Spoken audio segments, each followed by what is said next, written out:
Hello friends, welcome to our blog. Finally 2 বছর plan করার পর আমরা চলে গিয়েছিলাম লামিশার বাসায়। কি কি করলাম, কোথায় কোথায় গেলাম সব আজকে বলবো, শেষ পর্যন্ত সাথেই থাকুন। আমাদের 5টা পর্যন্ত ক্লাস ছিল, মানে আমরা একদম টায়ার্ড ছিলাম, বাট ছিলাম এক্সাইটেড অনেক। ক্লাস শেষ করে সোজা হোস্টেলে গেলাম ব্যাগ আনতে।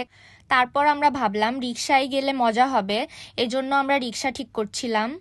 রিক্সায় উঠে আমরা ঢং শুরু করে দিলাম। বিকাল হওয়ায় রাস্তায়ও অনেক জ্যাম ছিল। তারপর আর কি মজা করতে করতে পৌঁছে গেলাম আমরা লামুর বাসায়। এই যে লামু আমাদের ওয়েলকাম করছে। যেই আমরা লেগোকে নিয়ে টানাটানি শুরু করে দিলাম, ও একবার নিচ্ছে আমি একবার নিচ্ছে, আমরা দুজনে খুবই টানাটানি করছি ওকে নিয়ে। ও এত লক্ষ্মী একটা বাচ্চা, ওকে আমরা এত জ্বালাইছি কিন্তু ও আমাদের একটা খামচিও দেয় নাই। তারপরে যে বিটিএস আর্মির রুমে আমাদের দুলাভাইগুলোকে সাজিয়ে রাখছে। তারপর রেস্ট নিয়ে আমরা চলে গেলাম নাস্তা করতে। আন্টি আমাদের জন্য এত নাস্তার ব্যবস্থা করছিল, আমরা তো দেখেই খুশি হয়ে গেলাম।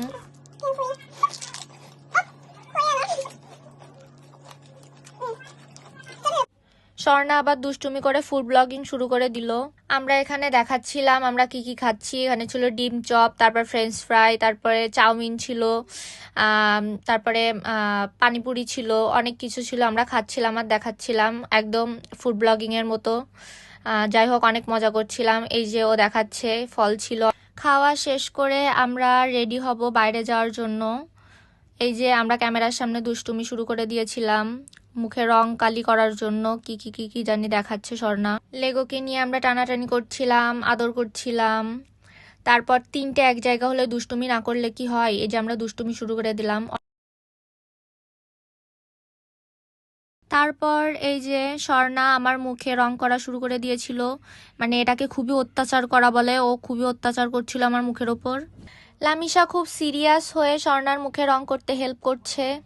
তারপর আমি আর স্বর্ণা মুখে রং করা শেষ করে এই যে ক্যামেরার সামনে ঢং করছিলাম যে আমাদের দেখতে পুরো নায়িকা ঐশ্বরিয়া লাগছে। তারপর লেগোকে নিয়ে আসলাম, লেগোকে নিয়ে কুচুকুচু করছিলাম। তারপর এই যে আন্টির সাথে একটা ক্লিপ, আমরা বের হচ্ছিলাম। আমরা গিয়েছিলাম ওয়ারি ব্রাঞ্চের রোড সাইড কিচেনে। জায়গাটা এত সুন্দর ছিল, ছবি তোলার জন্য একদম পারফেক্ট। আমরা তো অনেক অনেক ছবি তুললাম, তারপরে এই যে ভিডিও করলাম। ওদের ওখানে এত আইটেম ছিল যে লামু কনফিউজড হয়ে গিয়েছিল যে ও কি অর্ডার করবে। ওই যে মেনু কার্ডগুলো বারবার দেখছে একদম সিরিয়াস হয়ে। তারপর আমরা খাবার অর্ডার করে চলে গেলাম ওয়াশরুমে। মিররের সামনে একটু ঢং করছিলাম আমরা ক্যামেরা নিয়ে। আমরা যেয়ে দেখি খাবারগুলো চলে আসছে। খাবারগুলো দেখতে যেমন সুন্দর, খেতেও অনেক মজা ছিল। আমরা অনেক মজা করে খাবারগুলো খেলাম। রেস্টুরেন্টের ডেকোরেশনটাও অনেক সুন্দর ছিল। যাই হোক, আমি ফ্রিতে প্রমোশন করে দিলাম, আপনারা অবশ্যই ট্রাই করবেন এখানে যে। রাত্রের বাজে 1টা। আঙ্কেল আমাদের আবার এই যে আইসক্রিম কিনে দিল। তারপর আমি একটা কোক নিলাম। রাত বাজে তখন 2টা। আমরা এগুলো খাচ্ছিলাম আর ওদের পুকুর পাড়ে ভিউ দেখছিলাম। তারপর এই যে বাচ্চাটা আইসক্রিম চাটাচাটি করছিল। রুমে ফিরে আমাদের নাচানাচি শুরু।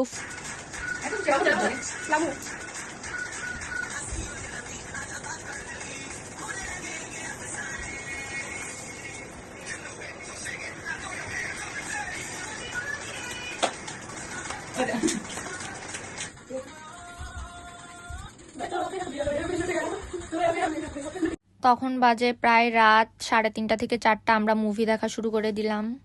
তখন বাজে 6টা। আমরা এই যে ঘুমাইতে যাব। ঘুম থেকে উঠে এই যে চোখের অবস্থা, ফলাফল আপনারাই দেখছেন।